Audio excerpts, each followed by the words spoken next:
Morning, namaste, welcome. I heard a question the other day. Is there a balanced state? You know, this one said you speak about the stateless state. Is there a balanced state for an enlightened being to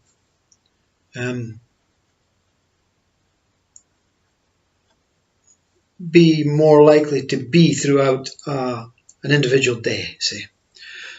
You know, so is there some sort of pattern? Well, no. The enlightened being is a normal human being. It does the normal things. But there's a sensation within it. The sensation is the one that is within it. The sensation is that it always seems to be like present. You know? At deep sleep, when you wake up in the morning, you realize that presence was there within deep sleep. There's no story behind it. There's no dream or act or any memory of what took place, but the sensation was always there in deep sleep. There's no fluctuation to this sensation, this thing. It's like, as I think Muji explained it once, it's like someone kissing you inside, but the kiss is infinite. It is ongoing. It's not a chakra kundalini coming and going from chakra to this and snakes and whatever. It is a very stable sensation. That's all that is different in this like body state. In the mind state, it is much more different. The mind state is that there is a totally different way of seeing, a way of reacting. You behave in the same way, body behaves in the same way, you know. Osho used to do all this and that. And that's due to his enlightened state, you see. There is an allowance that you can this mind can say enough. Enough. Enough. Yeah, I've seen enough. No more. No more, you see. And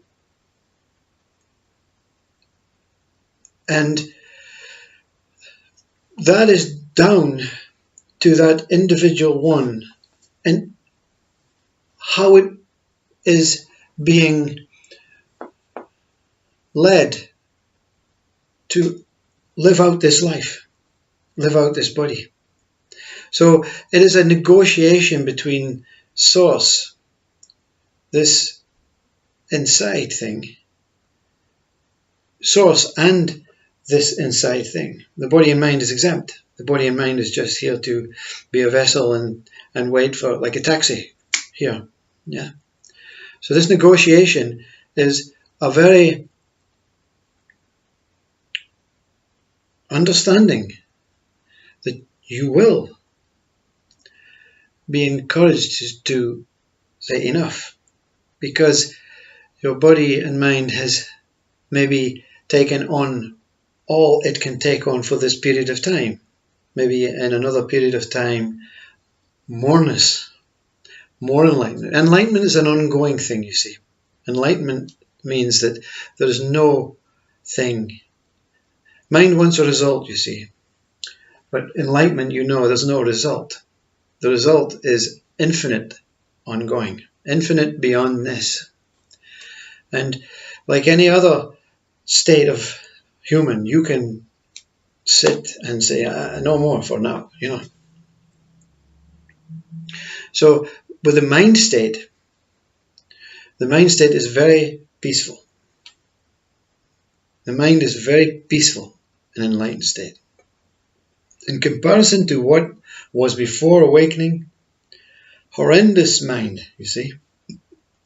That is why I completely understand someone who is depressed, someone who is totally suicidal, because I have been there, you see.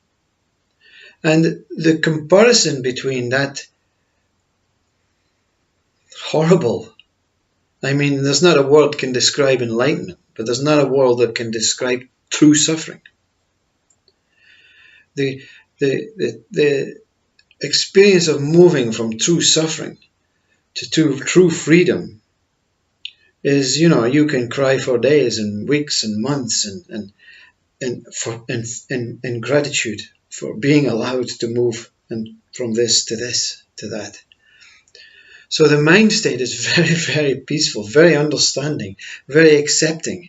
If this body and mind experience starvation, this body and mind will take it with absolute pure gratitude, because it is much better to know that enlightenment is available for everyone, even the depressed and more likely the depressed and stressed, and that what is to come is much more worthy, is a gift, an even bigger gift for going through all these states of mind, all this suffering. And the knowledge is that everyone will reach this state. But don't seek for it. Because when you say it is beautiful, wonderful, blissful, it is in comparison to the truly suffering state. Yes? You understand this? If your life is balanced and you've never experienced true suffering, I don't see any point in looking for enlightenment. I don't see any point in seeking for anything. See this life out. Enjoy this life. See? So that's why I never really encourage people that in satsang halls to come forward and reveal what the burning question is and whatever. I simply speak nonsense, utterings, ramblings, because you know when you need some thing to turn on that kind of switch to move to another state. Through suffering, you are on dark night of the soul and you are really waiting for something to push you off. You don't want to jump off. You want to be pushed off, because the one you're hoping pushes you off will guide you and catch you at the bottom. And that's the job of the guru. That's the job of your own Sadguru. If there's no external guru, the Sadguru inside, if you trust and accept it, wait for it, don't do anything drastic, will come if you beckon. But you must understand that this one is within the body, not in a particular place, not sitting in the middle of the heart or in the middle of the intestines. You don't know where it is, but it's there. So there's no judgment from mind. When you're a peaceful mind, you don't get involved with things. You don't participate with things. When the news is on television, you simply either have the choice to say, you know what, I don't want to hear negativity today. Or you watch, but you don't attach to it. It goes through you. You make comments. You try and be normal. But you always walk away from trouble. You never walk into trouble. Your body and mind will get you into trouble anyway. Because trouble is when two people meet of different conditioned cultural issues, social issues, age issues. Yeah? We're all going to face trouble. So let it be, you see? but don't walk into it intentionally. That's an enlightened thing. You become very ignorant and you really don't take anything serious until something serious takes place within your ability to respond to this serious thing. There's no judgment in the sense that you can judge when someone has done bad, but you know it's not your problem. You know if it's in another country, there's nothing that you can do. The world, Yuji Krishnamurti is very good for you in these videos and this kind of talk, because this is more physical talk. And the physical talk of Yuji Krishnamurti says society will always want you to grab on and feel responsible and take blame for everything that's going on. The enlightened one can also be look as if the body and mind is a responsible thing, but the one inside is totally detached from what is going on. What is to come is far more superior than what is here. What is here is always here. You see, the sensation, not the body and mind. The enlightened one speaks about the one inside, and it's very difficult to communicate to one who believes that they are the body and mind, because the enlightened one thinks that they're speaking about the body and mind and you. The enlightened one is speaking about the one that dwells within your body and mind, your Sadguru, you, the sensation, your truth within. And when you see your truth within, your truth comes out.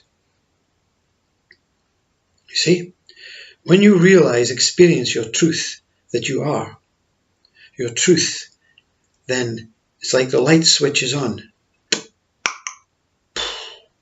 and everything is, wow, have I been reborn? Is this what it was like before? No. Everything seems to be the same, but everything is more heightened, more beautiful, more loving. You don't identify with any single human being as being any different from any other human being, despite their appearance, their shape, their size, their color. Everything is the same, you see? The racist hates enlightened beings. Every ism, communism, all these isms, I never remember the name, you see, because I'm not really interested in them. Socialism, communism, sectarianism, all these ones hate the enlightened being, because then the enlightened being is is unable to take sides and see their points of view. The enlightened one sees every point of view as being the same point of view. Every point of view is the same point of view. Your point of view. Not your mind's point of view. Not your body's point of view. The point of you being here. All this is about is for you to understand why you're here. Yeah? And what's coming next. What's coming next is a different version of here. Not the geographical place here. Here-ness. You cannot go anywhere. Ramana Maharshi speaks the words of enlightened being when his body was about to pass. And the disciple says, "Please don't go, Master." And he replies, "Where can I go? I'm always here."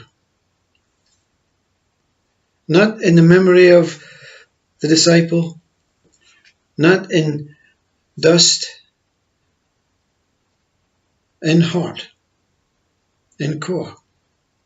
We are all the same heart and core. The enlightened being speaks nonsense to the ego mind. The enlightened being does not really mind. Does not really mind that anyone says you're speaking nonsense. It is not attached, associated to anything. accept its point of view. And its point of view is to allow things to take place with no real, with total knowing that what is taking place, I am not that. I am not what is taking place. I am simply a witness to what is taking place, or appears to be taking place. Because the enlightened being sees that nothing is really taking place. There's nothing happening. There's no talking, no seeing, no smelling, no tasting. When it's divided into components, nothing is taking place. When seeing, tasting, touching, smelling loses the identity of individual words and becomes sensation, then a sensation of everything as the same is taking place. That's the enlightened view of a mind view. You cannot do anything to harm an enlightened being. You cannot do anything to harm the body of an enlightened being, because the enlightened being does not have a body.